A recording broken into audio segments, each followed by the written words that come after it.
बिस्मिल्लाहिर्रहमानिर्रहीम। तमाम देखने वालों को प्रोफेसर इकबाल हैदर भट्टी का सलाम।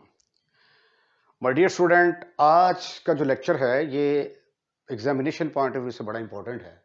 इस एक्सरसाइज के जो रिमेनिंग क्वेश्चन रह गए हैं उन क्वेश्चंस को मैं इसके अंदर डिस्कस करूंगा और लाजम है कि आप वीडियो को शुरू से लेकर आखिर तक वॉच कीजिएगा, फिर आपको इस क्वेश्चन के कंसेप्ट जो हैं वो 110% समझ आएंगे। अगर आप छोड़ छोड़ के देखेंगे, फॉरवर्ड कर करके देखेंगे तो nothing is going to be पल्ले पे। Right right. तो आइए आज के लेक्चर का आगाज करते हैं। क्वेश्चन नंबर 13 है, इफ द नंबर 1, 4 एंड 3, ये तीन नंबर हैं, इनको क्या किया गया, are subtracted from the 3 consecutive terms of an AP. अच्छा, पहले तो एपी का और जीपी का आपको फर्क मालूम होना चाहिए। What is AP and what is GP. क्योंकि अब ये चैप्टर काफी सारा पढ़ लिया है तो इसके कंसेप्ट आपको क्लियर होने चाहिए। अगर तो कोई नंबर ऐड करने से अगला नंबर आता हो, ऐसा सीक्वेंस जिसमें कोई खास नंबर ऐड करने से अगला नंबर आता हो, उसको हम कहते हैं कि ये अर्थमेटिक प्रोग्रेशन है। और अगर मल्टीप्लाई करने से अगला नंबर आता हो तो उसको हम कहते हैं कि ये ज्योमेट्रिक प्रोग्रेशन है। तो क्वेश्चन की स्टेटमेंट में क्या है, 3 कंसेक्यूटिव अर्थमेटिक प्रोग्रेशन है हमारे पास, यानी अर्थमेटिक प्रोग्रेशन के 3 नंबर हैं। उन तीनों नंबरों में से इनको माइनस करना है, तो जो नए नंबर आएंगे वो नंबर क्या बन जाएंगे, वो ज्योमेट्रिक प्रोग्रेशन बन जाएंगे, ज्योमेट्रिक प्रोग्रेशन के अंदर आ जाएंगे। तो कहता है आप बताएं कि वो नंबर कौन से होंगे अगर नंबरों का सम जो है ये 21 के बराबर आ जाए। तो आइए अब देखते हैं कि स्टेटमेंट के अंदर हमें क्या गिवन है और जो चीजें गिवन हैं उस गिवन डाटा को इस्तेमाल करते हुए इस क्वेश्चन को सॉल्व करने की कोशिश करते हैं। अब 3 नंबर्स मुझे चाहिए एपी के। पहले तो ये 3 नंबर लेना, ठीक है। तो let 3 numbers of arithmetic progression are, फर्ज कर लिया एक नंबर उनमें से ए है, अगर ऐड करेंगे तो अगला नंबर आ जाएगा, माइनस करेंगे तो इससे पिछले वाला नंबर आ जाएगा। ऐड करते जाएंगे अगले नंबर आते जाएंगे, ऐड माइनस करते जाएंगे पिछले नंबर आते जाएंगे। अब ये जो 3 नंबर हैं इनका सम उसने कहा है कि ये 21 के बराबर है। तो पहले हम इस कंडीशन को ले देते हैं, given that there sum is 21। तो इसका मतलब ये हुआ कि a माइनस डी को और a को और a प्लस डी तीनों को हम ऐड करते हैं। तो ऐड करने के बाद आंसर हमारा किसके बराबर आता है, 21। तो ये डी के साथ खत्म, फिनिश, खलास। a plus a, your answer is 3a is equal to 21। तो a किसके बराबर आ गया, 7 के बराबर आ गया। और मेन टारगेट ही हमारा ये है कि हमने a और d को कैलकुलेट करना है। अगर a और d को कैलकुलेट करके हम यहां पे पुट कर देंगे तो हमारे रिक्वायर्ड नंबर आ जाएंगे। अब आए इस स्टेटमेंट की तरफ। ये 3 नंबर है 1, 4 एंड 3।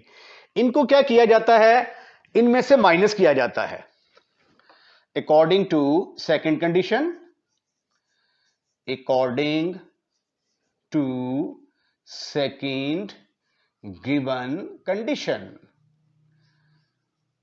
सेकंड गिवन कंडीशन क्या है, 1, 4 एंड 3 आर सब्ट्रैक्टेड, इनको सब्ट्रैक्ट किया जाता है, are subtracted from 3 consecutive terms of AP. अब 3 कंसेक्यूटिव टर्म्स ऑफ एपी कौन कौन सी हैं, a minus D, a and a plus D. आइए इनमें से माइनस करते हैं। a माइनस डी से मैंने माइनस कर दिया 1 को, उसके बाद अगला नंबर क्या है a, इसमें से माइनस कर दिया मैंने 4 को, उसके बाद है a प्लस डी, इसमें माइनस कर दिया मैंने 3। ठीक ठीक ठीक ठीक ठीक ठीक। अब ये वाले जो नंबर हैं ये क्या हैं, are in GP, are in GP, ये सेकंड कंडीशन है। अब ये ज्योमेट्रिक प्रोग्रेशन फॉर्म कर रहे हैं। अब हम इस कंडीशन को इस्तेमाल करेंगे और ये ए की वैल्यू हमारे पास ऑलरेडी मौजूद है, तो ए और डी की वैल्यूज कैलकुलेट करके यहां पे पुट करने की कोशिश करते हैं। अगर ये ज्योमेट्रिक प्रोग्रेशन में है तो फिर second term divided by first term must be equal to third term divided by second term, क्योंकि अगर ये ज्योमेट्रिक सीक्वेंस है तो फिर ये वाली तो कंडीशन सेटिस्फाइड करेगा ना। ये देखें, second divided by first is equal to third divided by second. In both the cases you can see that your answer is 3. So if they are in geometric progression, they are required to fulfill this condition. Now I would like to put the values of second, first, third and second terms, and then I will simplify this one in order to get the value of D. When I will have D, then I will put A and D in these three numbers in order to get the required answer. Let us suppose that this is number 1. अच्छा जी, second term क्या है? What is the second term? That is A minus 4. तो A minus 4 divided by, what is the first term? A minus D minus 1 must be equal to, what is the third term? That is A plus D minus 3. A plus D minus 3 divided by second term क्या है आपकी? A minus 4. ठीक ठीक ठीक ठीक ठीक ठीक ठीक ठीक, क्रॉस मल्टीप्लीकेशन करते हैं, ये आ गया A minus 4 into A minus 4 is equal to A plus D minus 3 into A minus D minus 1. अगर मैं आपसे पूछूं, if you have any kind of इतराज, any kind of problem, your answer should be no, never, not at all. मेरे पास A मौजूद है, A किसके बराबर है? 7 के बराबर, तो क्यों ना A यहां पे पुट कर दिया जाए? Put A is equal to 7. इसका फायदा ये होगा, हमें D मिलेगा यहां से 7 minus 4 is equal to 7 plus D minus 3, 7 minus D minus 1. ठीक ठीक ठीक ठीक ठीक ठीक ठीक ठीक, 7 minus 4, your answer is 3. यहां से भी 3 आ गया, 3 into 3 is equal to 7 minus 3. Your answer is 4 plus D, और ये आ गया 7 minus 1. Your answer is 6 minus D. Okay, आइए मजीद सिंप्लीफाई करते हैं इसको. 3 3s are 9, 4 को 6 से मल्टीप्लाई करेंगे, your answer is 64 minus 4D plus 6D minus D square. This is further equal to, ये D स्क्वायर जब इधर आएगा तो इधर आके क्या बनेगा? प्लस का होगा. ये जरा थोड़ी डायरेक्ट कैलकुलेशन करने जा रहा हूं. इन दोनों को जब आप सिंप्लीफाई करेंगे तो आपका आंसर आएगा 2D. उस 2D को उठाकर जब मैं लेफ्ट हैंड साइड में लेके आऊंगा तो इधर आके क्या बनेगा? Minus 2D. ओके. उसके बाद 24 है, तो 24 में से 19 को निकालेंगे तो आंसर किसके बराबर आएगा? 18 मेरा ख्याल है. माइनस 18 इज इक्वल टू 18 आएगा. 24 में से 9 को माइनस किए, 14 में से 9 गए तो बाकी कितने रह गए? 15 आएगा, सॉरी 15. ओके. अब इसकी फैक्टराइजेशन करें. 15 की फैक्टराइजेशन करेंगे तो D square minus 5D plus 3D minus 15 is equal to 0. Remember again, what is our target? Our main target is how to calculate A and D. A has been already calculated and this struggle is for d. Take d common from here, you will get d minus 5. You can see that, and 3 is common from here. In the bracket you will have d minus 5 is equal to 0. Okay, now from these two terms you can see that d minus 5 is common. D minus 5 is common. In the bracket you will have d plus 3 is equal to 0. जब दो terms आपस में multiply होती हैं, answer 0 के बराबर आता है. तो देयर आर टू पॉसिबिलिटीज. पहली में ये वाला 0 के बराबर होगा, या रेड कलर में लिखते हैं, या और d plus 3 is equal to 0. Any kind of problem? Your answer should be no, never, not at all. D किसके बराबर आ गया? 5 के बराबर आ गया. अरे भैया A किसके बराबर था? A हमारा 7 के बराबर था. अब हमारे जो नंबर हैं वो कौन कौन से हैं? A माइनस डी है एक तो, A माइनस डी, एक तो इसको कैलकुलेट करना है, दूसरा हमने A को कैलकुलेट करना है, और तीसरा हमने A प्लस डी को कैलकुलेट करना है. ठीक ठीक ठीक ठीक ठीक ठीक. एक जगह पे आ गया 5, 7 सॉरी 7. एक जगह पे आ गया 7, डी की जगह पे आ गया 5. Your answer is 2. एक जगह पे इंस्टेड ऑफ यू हैव 7, एक जगह पे आ गया 5 प्लस डी की जगह पे क्या आया? ओहो, एक जगह पे 7, क्या हो गया? एक जगह पे 7, डी की जगह पे 5. Answer is 12. तो नंबर क्या आ गए? Numbers are 2, 7 and 12. अब ये देखें, इसमें 5 जमा करेंगे 7, इसमें 5 ऐड करेंगे 12 आ जाएगा. अब इनको ऐड करके देखो, 12 प्लस 7 19, 19 प्लस 2 21. ओके, तो यही हमें चाहिए था कि इनका सम किसके बराबर होना चाहिए? 21 के बराबर होना चाहिए. और उसके बाद देखते हैं कि आया ये इस कंडीशन को सेटिस्फाइड करता है कि नहीं. 2, 7 एंड 12. पहले में से 1 माइनस करना है, दूसरे में से 4 माइनस करना है, और तीसरे में से 3 माइनस करना है. तो नंबर क्या आ गए? 1, 3, 9. अरे वाह, इसको 3 से मल्टीप्लाई करेंगे ये, इसको 3 से मल्टीप्लाई करेंगे ये, तो ये किसके बराबर आ गए? R in GP. तो therefore our answer is 110% correct one. अब एक पॉसिबिलिटी तो ये है, दूसरी यहां से नमूदार होगी. आइए उसको देखते हैं. D किसके बराबर आ गया? D is equal to -3, A is equal to 7.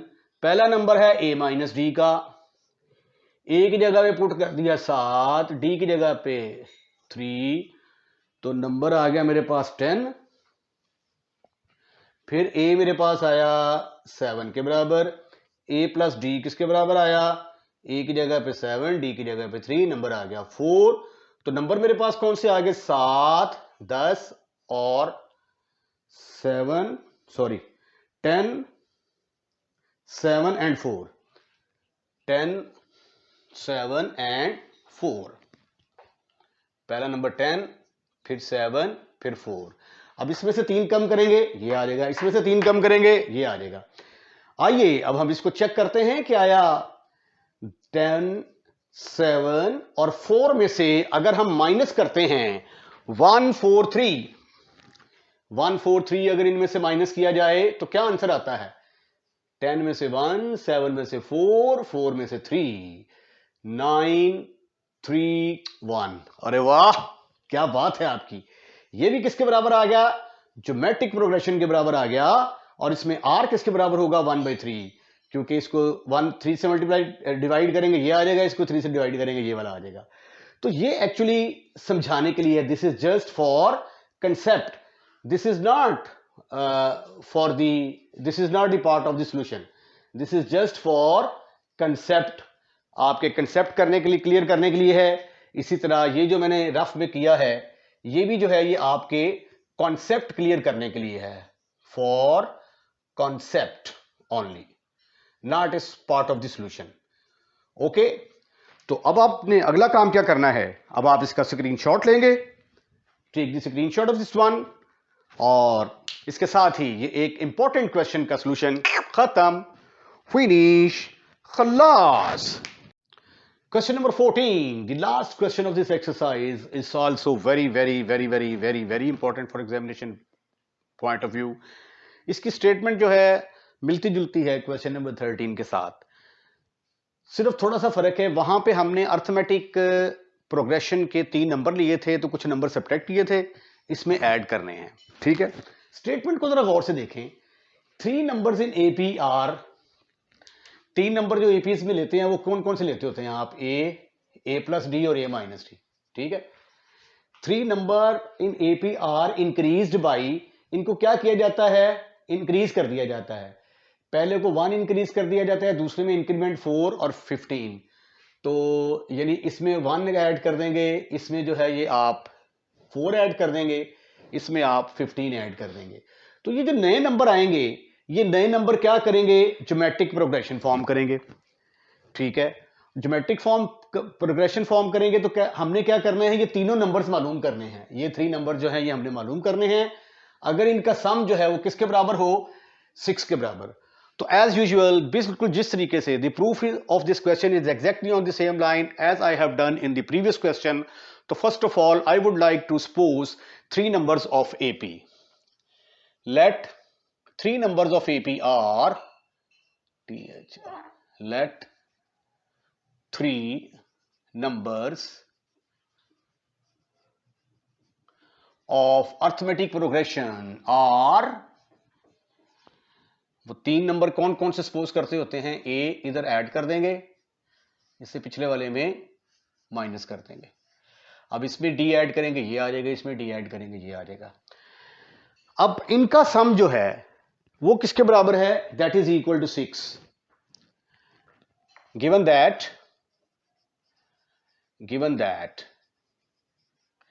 There sum, यानी इनकी बात हो रही है, देयर सम इज 6।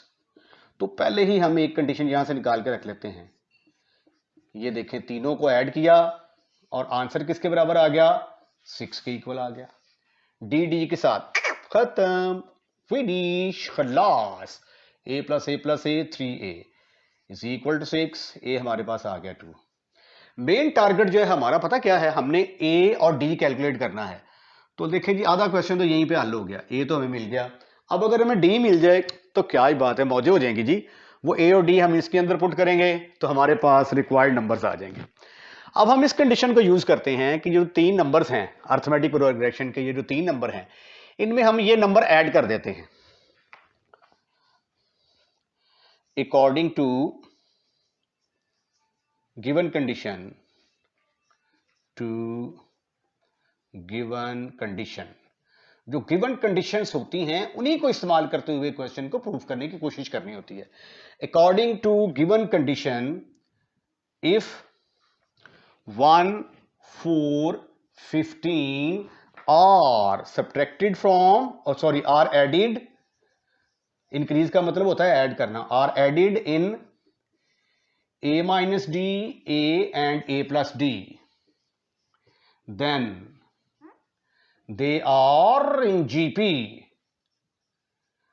तो फिर ये क्या करेंगे? ज्योमेट्रिक प्रोग्रेशन फॉर्म करेंगे। तो आइए इंक्रीज करते हैं। a माइनस डी के अंदर हमने 1 इंक्रीज कर दिया, उसके बाद a के अंदर हमने 4 को इंक्रीज कर दिया, फिर हमने a प्लस डी के अंदर 15 को इंक्रीज कर दिया। ओके, ये क्या है? अब ये जीपी में आ गए हैं, R in GP। अब a किसके बराबर है? a 2 के बराबर है, तो क्यों ना यहां पे पहले a पुट कर दिया जाए। Put a is equal to 2। what you will get, ये आ जाएगा 2 माइनस टी प्लस 1, a की जगह पे आ गया 2, a की जगह पे आ गया 2 प्लस d प्लस 15। ये भी क्या होंगे? R in GP। They are in geometric progression। Once again, remember, our main target is how to find out the value of d। लो जी, this is further equal to में से 2 + 1 your answer is 3, ये आएगा 3 minus D, and 2 + 4 your answer is 6. Then you have 2 + 15, your answer is 17. R in GP. भाई अगर ये geometric progression form करते हैं तो फिर according to the condition of the geometric progression second term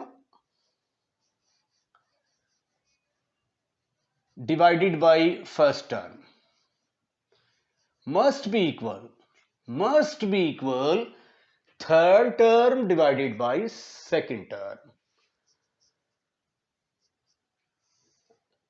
अगर ये ज्योमेट्रिक प्रोग्रेशन फॉर्म करेंगे तो इनके ऊपर लाजम है कि ये इस कंडीशन को सेटिस्फाइड करेंगे.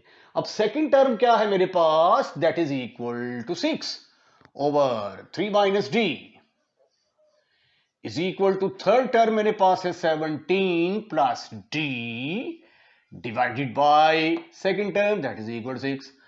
क्रॉस मल्टीप्लाई करें और यहां से डी की वैल्यू फाइंड आउट करने की कोशिश करें. 6 यार 36 is equal to 17 plus D into 3 minus D. Have you any kind of cross? Your answer should be no, never, not at all. अब यहां से हमें डी मिलने वाला है. 36 इज इक्वल टू 7 को 3 से मल्टीप्लाई किया 51 आ गया, minus 17d plus 3d minus D square. अच्छा जी, अब ये जो डी स्क्वायर है ये माइनस का है, इसको उठाकर जब मैं लेफ्ट हैंड साइड में लाऊंगा तो इस साइड पे आके ये प्लस का बन जाएगा डी स्क्वायर. ठीक है, उसके बाद ये मनफी 17d है और प्लस 3d है, तो माइनस 14d बचा ना. माइनस 14d को मैं इधर लेके आऊंगा तो इधर आके ये प्लस हो जाएगा. Plus 14d plus 36 minus 51 is equal to 0.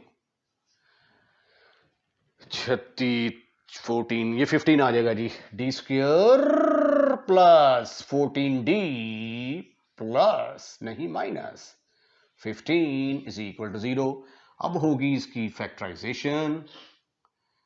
15d minus d minus 15 is equal to 0. मुझे यहां से d की दो वैल्यूज मिलने वाली हैं, d प्लस 15 माइनस यहां से मैं कॉमन लूंगा d प्लस 15. ये तो वो काम है जो आप 9th क्लास से करते हुए आ रहे हैं. d प्लस 15 d माइनस 1 दो केसेस ने जन्म लिया. d plus 1 d plus 15 is equal to 0 और d minus 1 is equal to 0. यहां से d की वैल्यू मेरे पास आ गई. d की वैल्यू किसके बराबर आई? d की वैल्यू माइनस 15. ठीक, मुझे d चाहिए था, मुझे a चाहिए था. a ऑलरेडी मेरे पास है, वो किसके बराबर है? 2 के बराबर. a is equal to 2. ये वैल्यूज जब मैं इन नंबर्स में पुट करूंगा तो मेरा रिक्वायर्ड आंसर आ जाएगा. इसी तरह यहां पे आ गया d is equal to 1 and a is equal to 2. ये दूसरा आंसर आ जाएगा. दोनों ही रिक्वायर्ड कंडीशन को सेटिस्फाइड करेंगे. अब पहला नंबर क्या है? a minus D. a minus D calculate करना है, फिर a कैलकुलेट करना है, a प्लस डी कैलकुलेट करना है. ठीक ठीक ठीक. a आपके पास है जी 2 माइनस 15, आंसर आया 17 के बराबर. पहला नंबर 17. a किसके बराबर आ गया? 2 के बराबर. a हमारे पास है 2, d है हमारे पास 15, तो ये आ गया माइनस 13. तो नंबर क्या आ गए?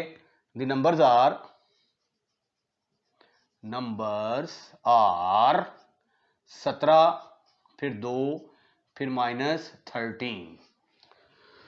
तो इसमें 15 है. इनको जरा ऐड तो करके देखें. 17 प्लस 2 19, 19 में 13 ऐड करेंगे तो आंसर किसके बराबर आ जाएगा? 6 के बराबर.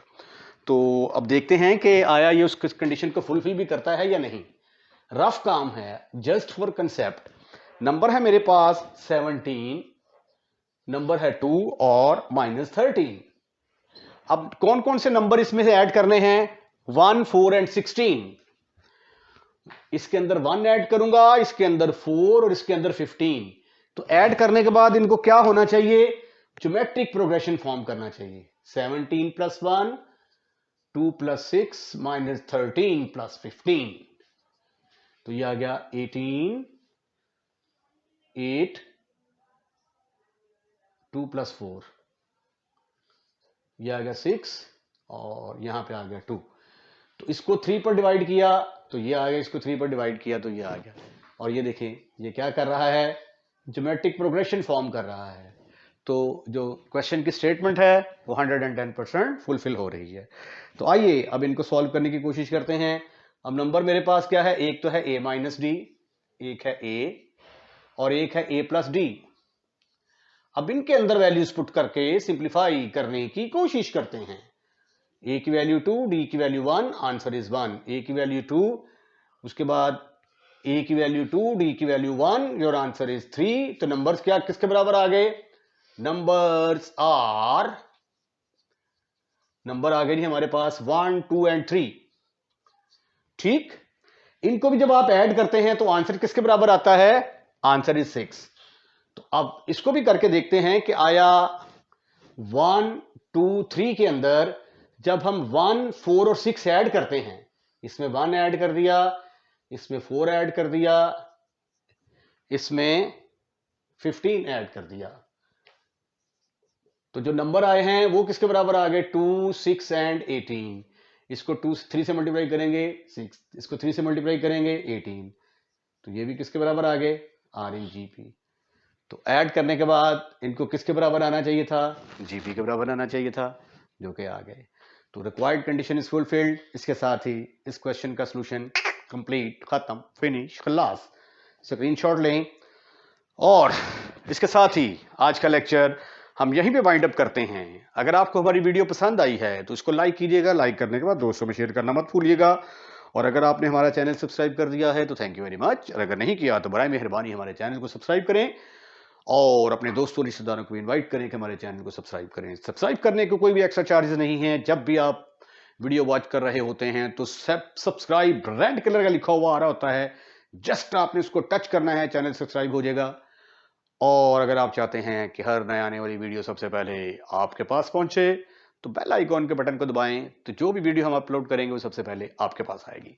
अपना ख्याल रखिएगा, अगली वीडियो का इंतजार कीजिएगा। अल्लाह हाफिज।